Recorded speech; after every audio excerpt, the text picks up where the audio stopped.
Hey, what's up guys? I just wanted to show you some of the progress that we've done this Saturday afternoon. We actually came out to the property this morning to knock a little bit of this out, and then we ended up meeting with our builder and the excavator.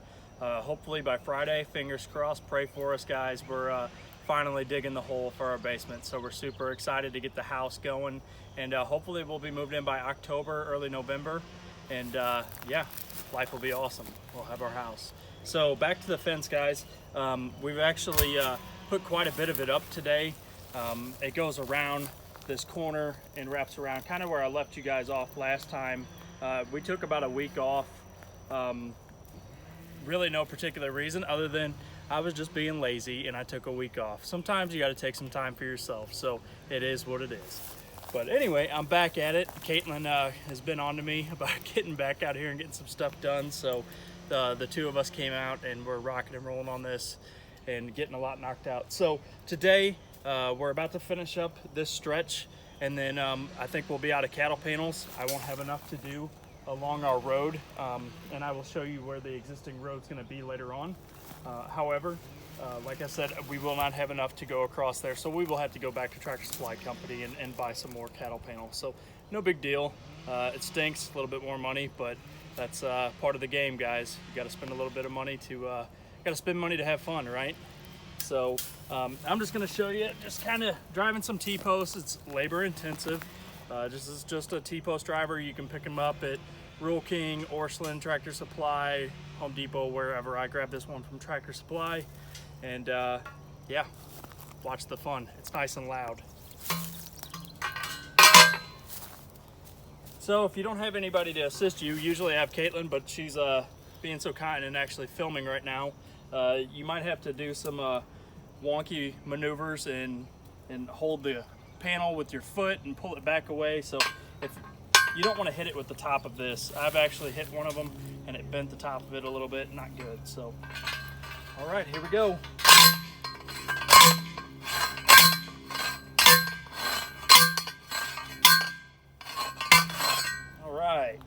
So that one's done. Doesn't look like much, but after you do 200 of them, it stinks. Your arms are tired. Your chest is sore. So actually, when you buy T-post, at least where we purchase them from at Tractor Supply, they actually come with these pre-bent wire tabs, or I guess you call them tabs. I don't know what to call them, but anyway, it's wire. Just take it, you put it on this side. Let me actually show you.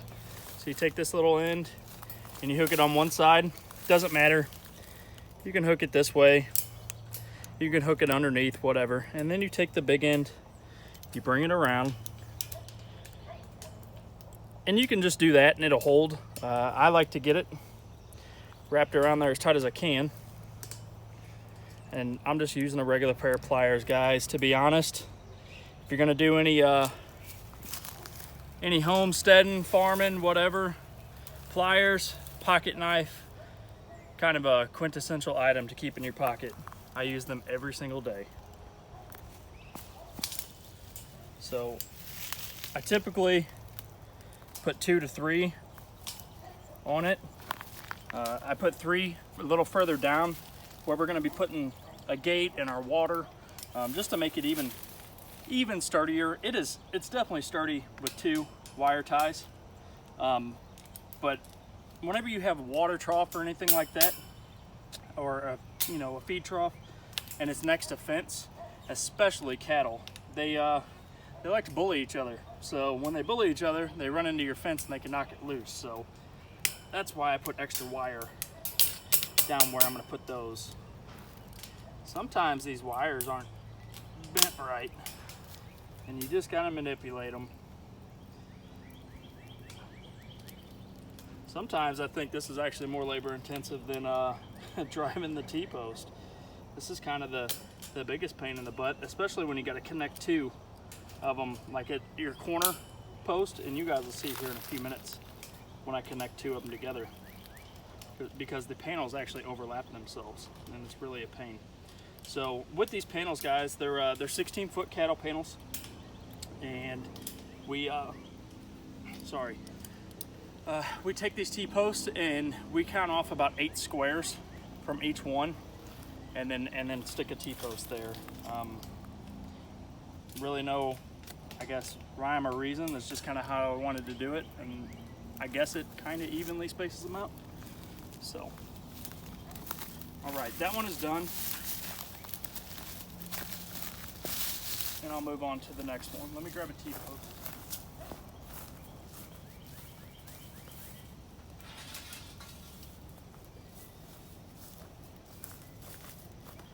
These are 6-foot T-posts. Let me start over. These are 6-foot T-posts. They come in 7-foot as well, and I think you can get an 8-foot. I'm not sure. I'm sure they're out there. So 6-foot is all we needed, so that's what we got. So I count over 1, 2, 3, 4, 5, 6, 7, 8.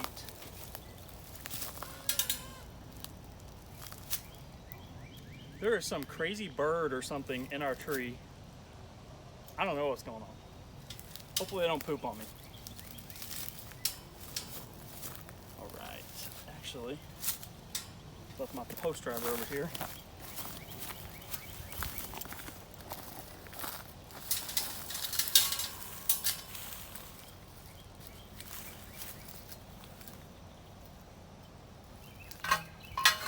And guys, I just eyeball it. If you're adamant on getting it 100% straight, then you can run a line and take your time. I actually was going to do that from the beginning. I did it for like 10 seconds and it was way too much involved, and I just said, yeah, forget it. So I just kind of eyeball it and make sure my fence is pretty straight. And you see these spades that are actually down here at the bottom? Sorry, I should have showed you earlier. So these spades right here, you want to make sure that that is covered by the dirt. Once that gets all the way in the ground, that's when I stop driving it.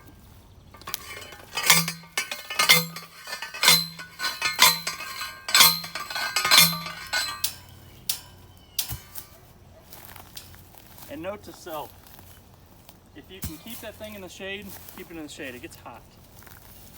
Oh, I just dumped all my wire ties. That's all right.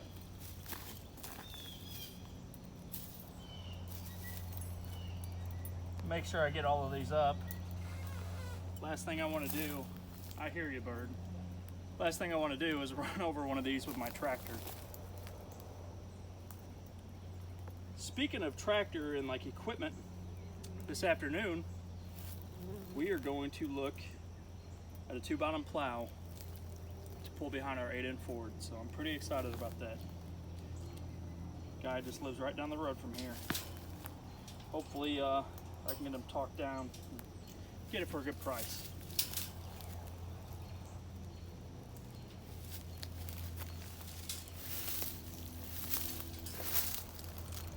I know the other day we had talked about a mower. We were going to go look at a mower, commercial grade, at the neighboring town from here. And anyway, we went to look at it and we purchased it. It is a John Deere, I believe, F525. It's an older mower. It's a 94. I'm not scared of older equipment. Hence I got a 1950 tractor. Like I've mentioned many times, nothing wrong with older equipment or used equipment. If you're looking to save a little bit of money and you're not scared to get your hands dirty and do any of the repairs on it yourself, I highly recommend looking at used equipment. You can save a ton of money. Anyway, this mower is amazing. It's basically a zero turn. I don't know if you actually call it a zero turn, but it's got a single wheel in the back, and it is a steering wheel. It's not your typical, I guess I call them like joystick zero turns. However, it does pretty much turn on a dime. So here in the near future, I'll be posting some more videos about this mower. I do like it. The only issue we've had so far, as soon as we got it, the second day or third day, I broke a belt. It is what it is. The belt was ready to go and it snapped. However, when I bought it, the gentleman actually had several belts with it, so I didn't even have to go to the store and buy one. It's pretty easy to work on this stuff, guys. If you just take your time, look it up, or if you got a manual.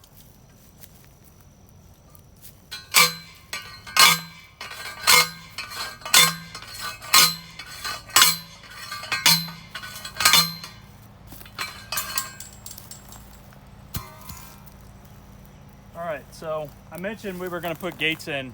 I believe next week, it's my plan. Next week, I think we're going to go and purchase some gates. We do own a few gates. I purchased from my dad.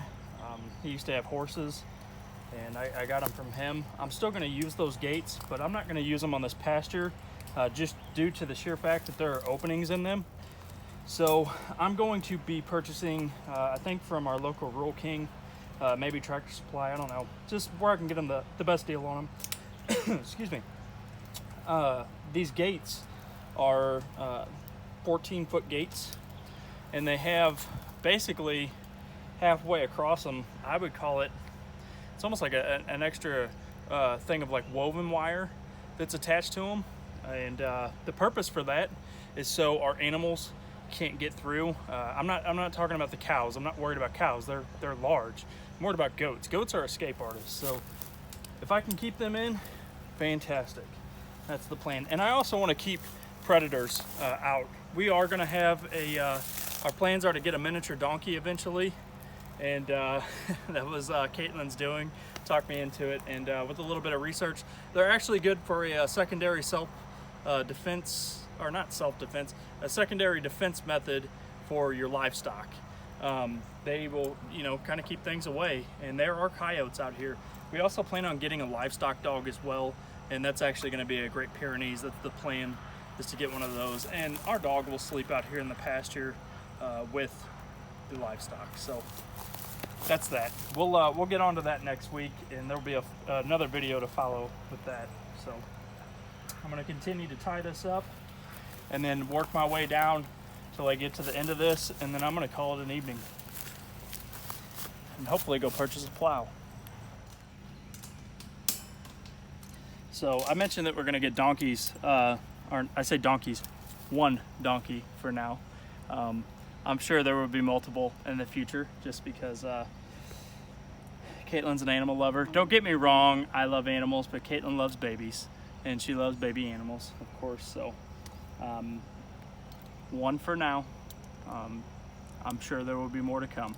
And I say more, not like 5 more, maybe 1 more. However, and then, they'll breed, and then we'll get one, and then we'll sell one off, and I don't know. Anyway.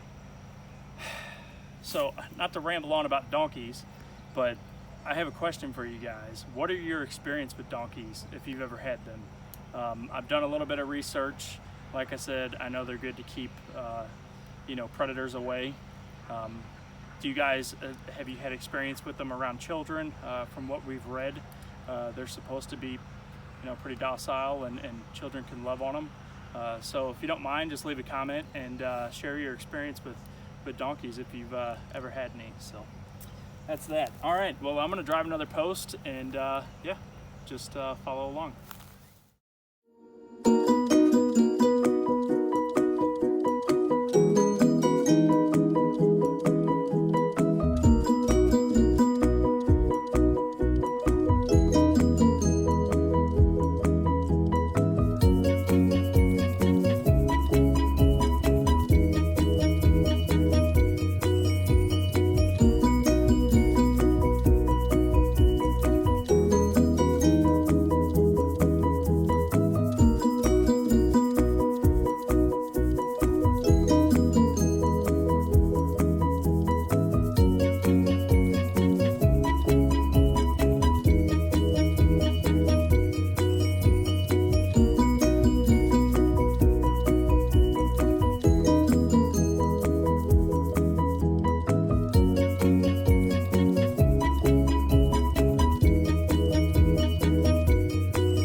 Guys, we actually ended up buying the plow, and we're very happy with it, and we can't wait to use it.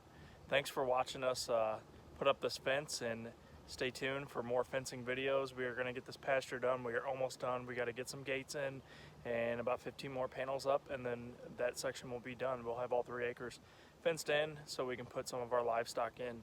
So anyways, guys, thanks for watching. Make sure you subscribe, tell your friends about us, and we'll see you on our next video.